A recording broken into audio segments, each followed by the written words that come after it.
Want to start paying faster with your credit card? Most cards today come with contactless payment already enabled. First, check if your card has a contactless symbol. It looks like a sideways Wi-Fi icon. If it does, you're probably already set up. If you're unsure or your card doesn't work, call your credit card's issuer's customer service. They can confirm if your card supports contactless payments or send you a new one that does. Sometimes you might need to activate it by confirming your card through your bank's app or website.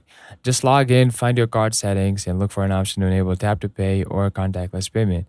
Once it's active, all you have to do is tap your card or phone at any terminal that accepts contactless payments. No PIN needed for purchases under $50, making checkout super fast and convenient.